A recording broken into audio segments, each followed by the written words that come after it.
have to admit, like, you were a guest that someone on our team, Christina, was like, "Oh my gosh, I follow her. Make sure you go interview her." Oh, that's so nice to And hear. so she was a big fan. And like when I checked out your stuff, I love everything you talk about with stress and relationships. See it like so, so often, especially in our community. And I'm super excited to like dig into it all with you. The first thing I'm wondering about is how did you become a couples therapist? Like, why did you want to do this? So I initially went to school to be a teacher, and I was a terrible teacher. How so? Really? I was a teacher. Was it the group I, thing? Because like I it's the love group thing. kids, but I can't do Oh, a I group love the thing. group thing. The I'm group a thing's like my one-on-one gal. jam. Oh, I can't Man, take the how is one-on-ones. it? How? I need your skills. So like I Yeah. love kids because I love kids. Always, always wanted to be a teacher. I thought I'm going to be the best teacher in the world. I have so much patience for kids. I just love them. And I am horrible at classroom management. Horrible. That It's a would be skill. me. It's not an innate ability. Yeah. It's definitely not. I am too, I think I would be too like one-on-one, like I wanted to like hear their side of the story. You can't do that when you have 30 kids in a room. You're like, nope, we Nope. need to have structure here. So I was not good at it. And after I had that degree, I thought, what am I going to do with my life? And I was driving down a highway and there was a billboard that said, here's a couples therapy program. You should do it. And I said, yes, I should. It's funny. That's It's interesting how like those things just come into your life, like I just know. I so don't know. randomly. I That's like truly, that's like a scene from a movie, right? Like where someone's like, really, "Give me a sign," and then they drive by a billboard and they're like, "Okay, that's a sign." it Yeah. was literally a sign. And I was like, you know what? I am not good at classroom management, but it was a couple and family program. And I said, I bet I would be a good therapist with kids and families. Hmm. So I did the program. And then after I graduated, I was working with families. And through working with families, I realized I actually want to work with the parents. I don't necessarily, I love children, but I didn't necessarily want to do the therapy with the kids. I wanted to do the therapy with the parents who were struggling to navigate it. And some of that struggle was kind of dripping down into the kids' behavior and all of that. So that is how I ended up becoming a couples therapist like 15 years ago, which is wild. That is super interesting. Like it's just one Sounds random familiar. event and then shaping. It's one of those things where like you feel like as a kid, you have to have your whole life goals planned out. Like I see this a lot right now in my high school or the messages she's getting from school. They're like, "Oh my gosh, make sure you like have all these AP courses and that you pick a field that you're going to succeed in and that makes money." And that's never how real life works. It's always these like tripping of events, like one thing leads to one thing, leads to another thing, leads to like specializing in this thing. And I see that in you too. And Totally. yeah, it's fascinating to me. Now you talk a lot about stress in particular with relationships. What led you to realize that it's the issue of stress and that's what you wanted to concentrate on? So when I had my first child several years ago, I started to hate my husband. And my husband's a really lovely, wonderful guy. So I was a little confused about why do I hate my husband so much. And I was really struggling. Mhm. I'm sure the Yeah. two of you Yeah. can, Well, I'm trying Yeah. not to say like, yeah, that resentment, like yeah, when you first have your kids, like there's just, oh man, if you're able to get through there without there being any resentment, then I think that you have got some magic. yeah. So Mhm. it's really challenging, right? And I was really struggling with my husband. We weren't getting along. I'm a couples therapist. And And you're like, I so should be good at this. exactly. Yeah. I was like, I know the rules. Why Right. am I not? I wasn't following them. I was like, why am I not following them? Why are we not able to communicate? This is wild.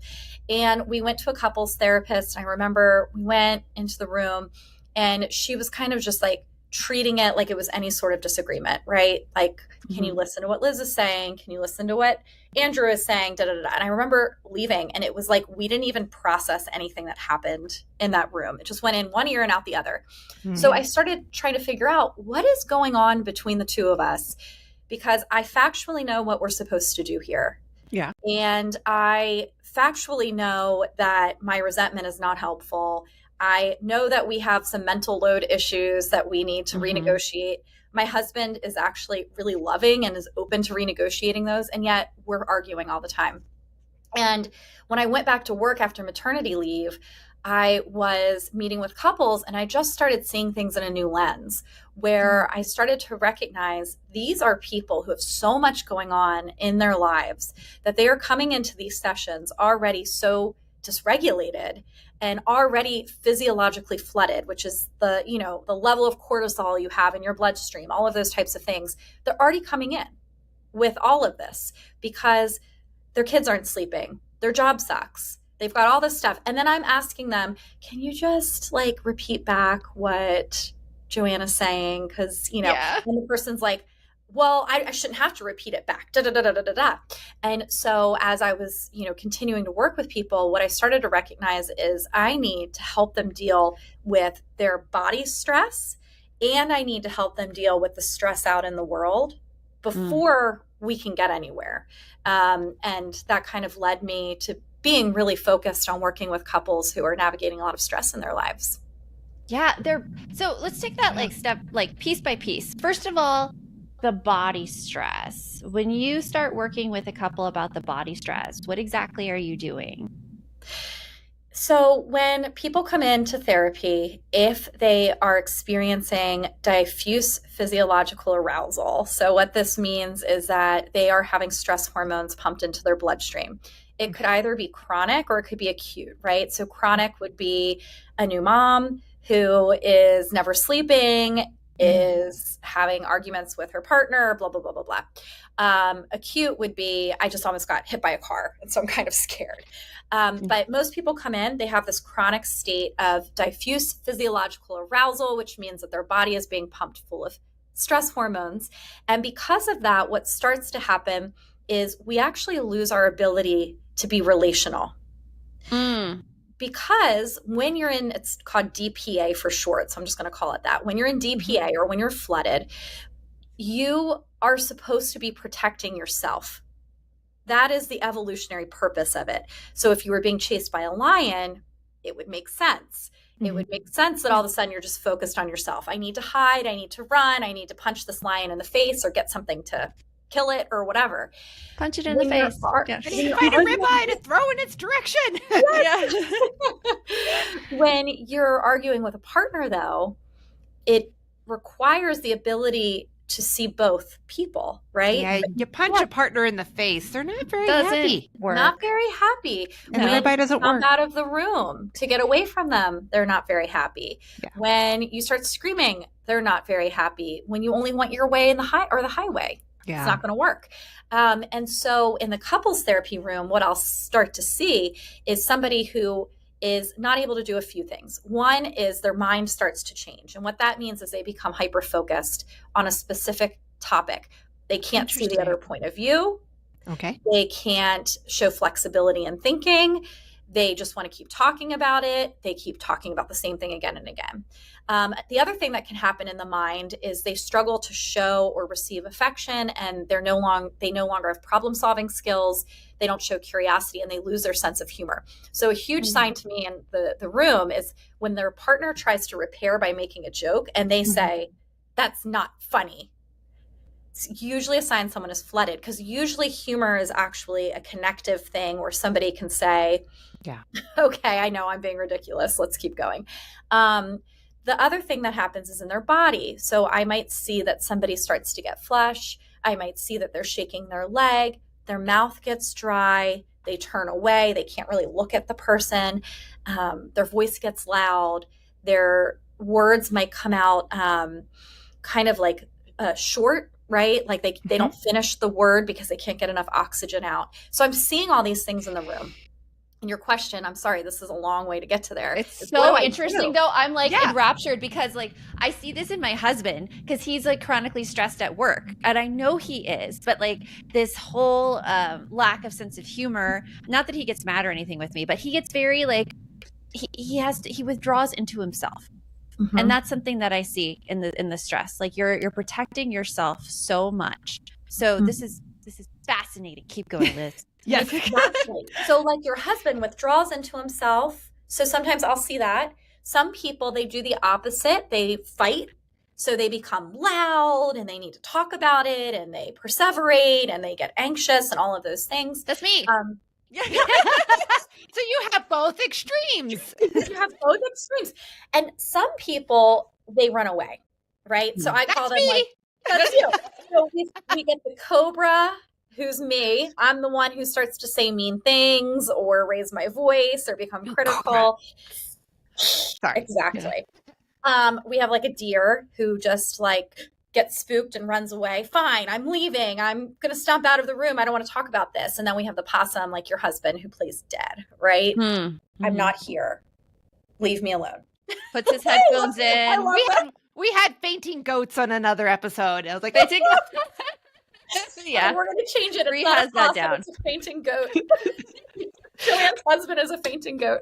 He's a fainting goat, except with the noise canceling earbuds in and watching something on Twitch.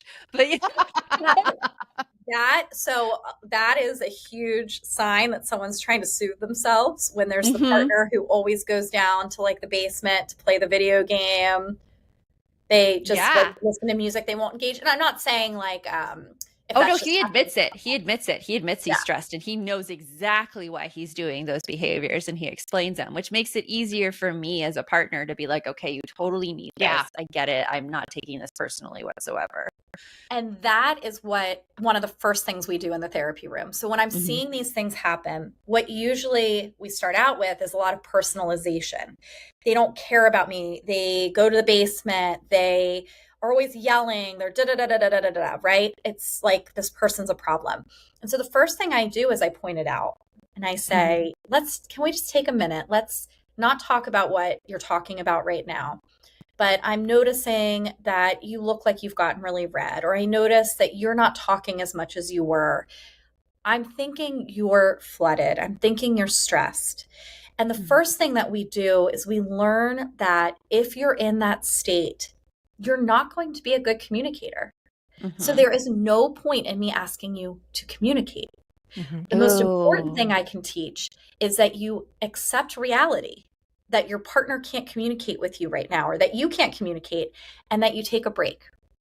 And we know it takes at least 20 minutes for the stress hormones to dump out of your bloodstream. So you need to take at least 20 minutes away from each other. Okay, I want to find out what you should do during that break right after this. I was watching the time. I'm like, ooh, the ads. And I did get Facebook working. And so we are live on Facebook. Oh, we are. We are. Okay. We're in the Facebook group. There's one person on. I don't know who it is, though. So if you're here, just say hi to us so we can say hi to you. And thank you for joining us for this impromptu broadcast that we canceled and rescheduled so many times because we couldn't get the tech to work. So, Amazing.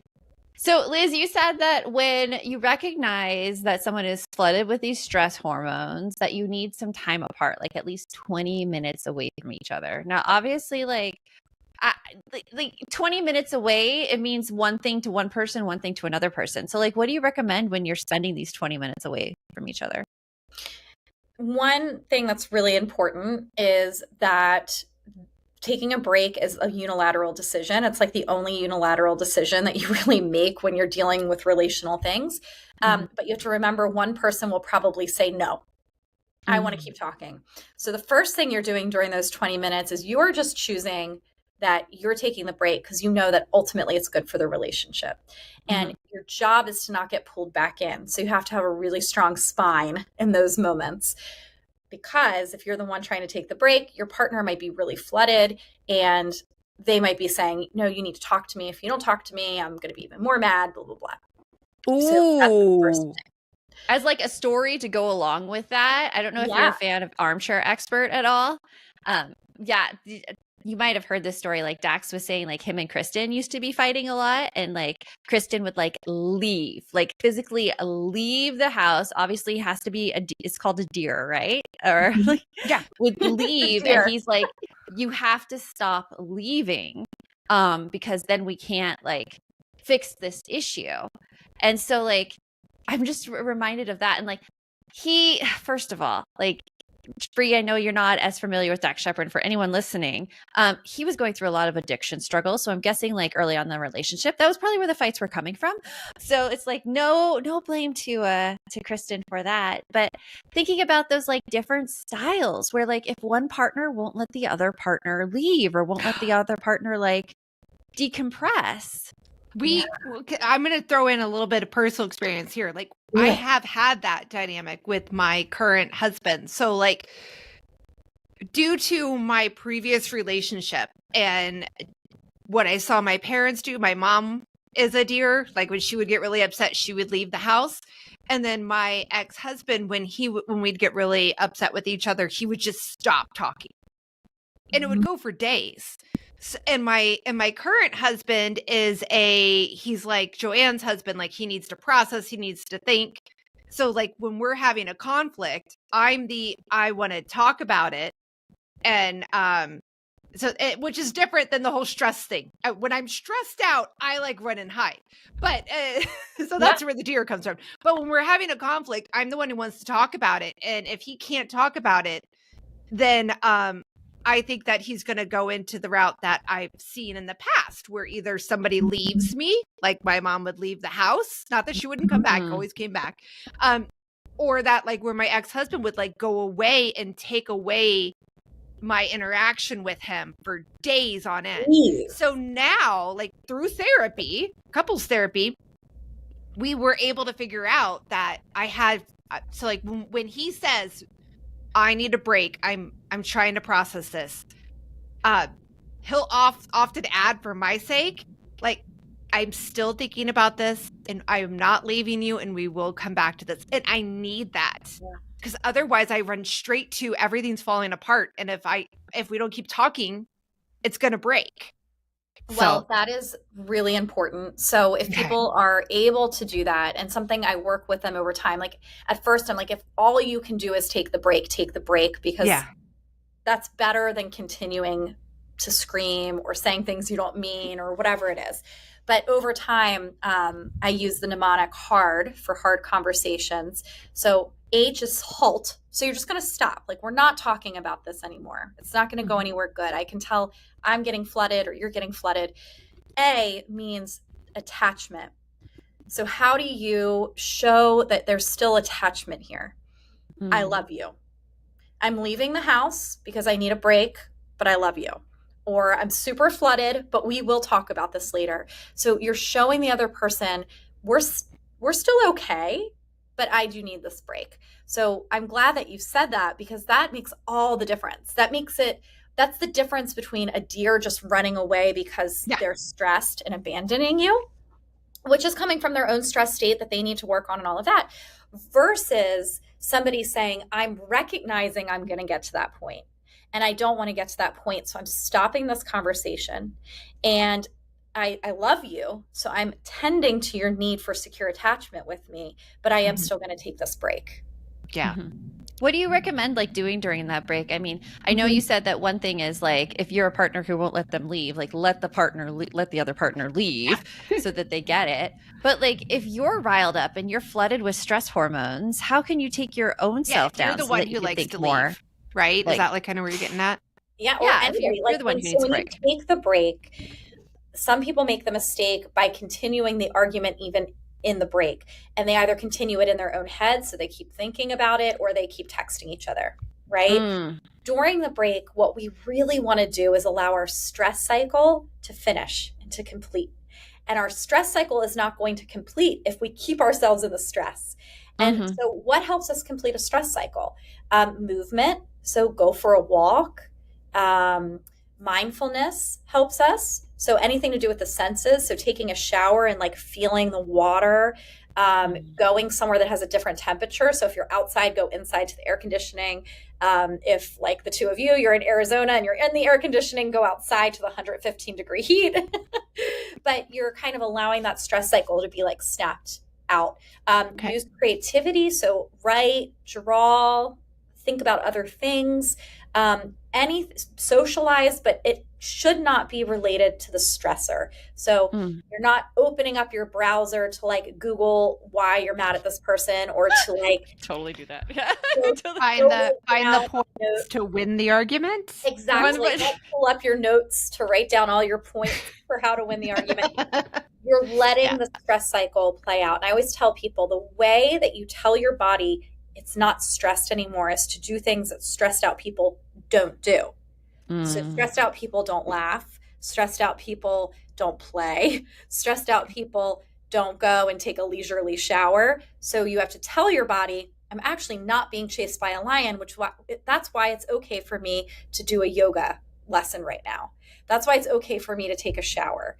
I'm not being chased by the lion. So I can do the thing it's okay for me to watch a funny movie. I can do this thing because nothing scary is actually happening.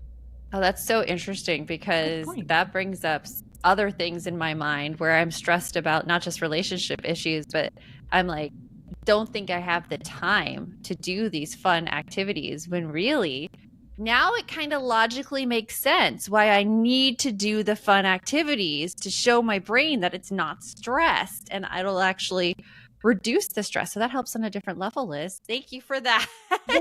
Like if you feel I have to get back to 80 more emails because Yeah, that's gonna make it just go higher. You should just complete your stress cycle instead first, to make sure you're not just doing that from an activated, flooded state. It's like, okay, maybe I can go cuddle with my partner or my kid or whatever it is first. Anything that you would not do if you were being chased by a lion helps you to finish that stress cycle. Awesome. And then I want to hear what we do when we come back to that conversation right after this.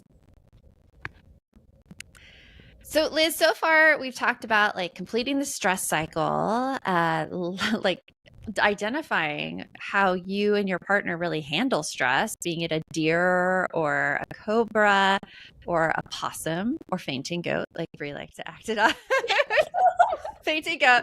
I need to make that. I need to put that online. I'll put that online. It has to be a reel somewhere.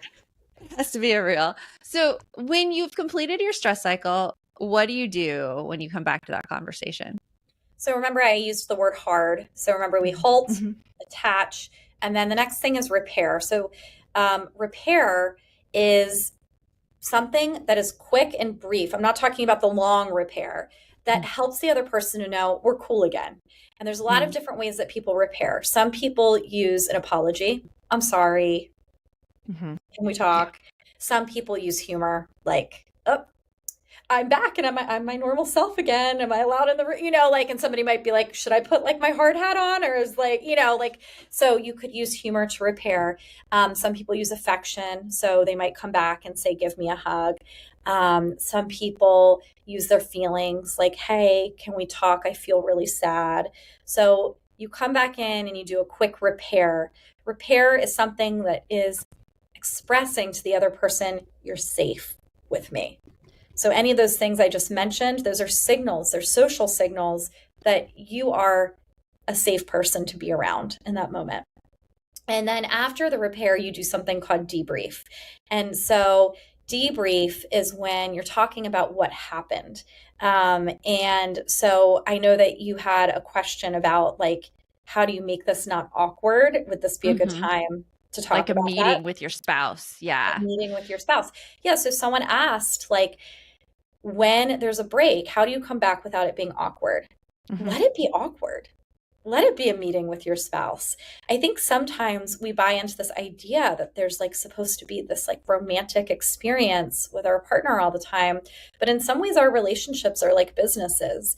And sometimes saying, you know what, let's actually talk about what happened, and treating it as a meeting can create some boundaries. Some of the biggest problems between couples is because they don't have healthy boundaries. And what I mean by healthy boundaries is they don't know that sometimes it's the right time to just talk and to not be completely all over the place with your emotions or whatever it is. And so I think that it's okay to be awkward, because being awkward means you're trying something new, because what you were trying before didn't work. And you can sit down, and in the debrief, I tell people to sit and say, what just happened? And then describe what happened. Don't get back into the conversation. Well, my point of view was da da da, and you were wrong. But what happened was I came down the steps, and I had just gotten the baby to bed. And as soon as I came down, you said to me XYZ. And I just remember when I heard that, I felt like my day was never going to end. I was so tired. And when I get tired like that, what I know about myself is I get irritable, and I shouldn't have done it, but I yelled at you and I stomped away. And then the other person says what happened for them. What happened for me was, like, I had just gotten in the door. I was really excited to see you. I saw you come down the steps. I didn't realize that you had been putting the baby to bed for 30 minutes. And when I asked you if you wanted to make dinner, I didn't mean, are you going to make the dinner? I just really wanted to spend time with you. And so when you screamed at me, I felt really surprised, right? So you're talking about, like, these are the things I noticed. This is what happened in our interaction. And then in that debrief, the next thing you want to talk about is, how do we make it so that doesn't happen again? What will we both do differently next time? So maybe if I was the one who came down the steps, I would say, I think I need to be better at asking more questions. Like, when I came down, I just assumed that you wanted me to make the dinner. It enraged me. Next time, when I start to get mad, I'm going to ask you for clarity first. Maybe the other partner would say, you know what? I need to get better at giving you space. When you came down the steps, I already knew you were with the kids all day. So I don't know why I just didn't say, you know what? I'm going to let Liz go do her thing. Would you like me to work on giving you more space when you need it? This is just like an example, but yeah, debriefing, this is what happened. This is what we could do better next time. And then you say, great, let's kiss, let's move on and go to the next thing. If there's a problem that needs to be solved, if you can in that moment, you can say, hey, we still need a decision made about that. Can we talk about it? But sometimes people might say, I'm really exhausted. Could we come back to talk about the thing we need a decision on? Let's do it on Saturday or something like that. I love it. This is such actionable information too for people, and giving the acronym, like, I am an acronym girl all the way of heart. I absolutely love it. And Liz, you have a book coming out in September. Can you tell us about that? Yeah, so I have a book coming out in September called Till Stress Do Us Part. And I love that title. Thank you. It talks about what I talked about earlier. It's partly my story, kind of going through these different stressful experiences I've had with my husband and the different things I've learned along the way about what made it difficult for us to navigate these things successfully. And then I share they're not actual clients, right? Because I wouldn't give anybody's confidential information, but I share stories that are kind of exemplary of the people I've worked with and their stressors. And then throughout the book, I weave tips about how do you change this in your own life. And I give a 3-step system about, like, these are the things that you can start to do to change the way stress is influencing you. I talk a lot about coping skills. So if you are overwhelmed and busy and in a relationship, the book can certainly help. I love it. Yeah. I love it. Well, thank you so much for being here with us today. You've given us so much to think about. So much to think about, actually. Like, when you were talking, I'm like, I need to work on this with my teenage daughter too, because I get very stressed around her and say some of those things that you said that the couples were saying to each other. So it's given me a lot. So thank you again. We'll talk to you later.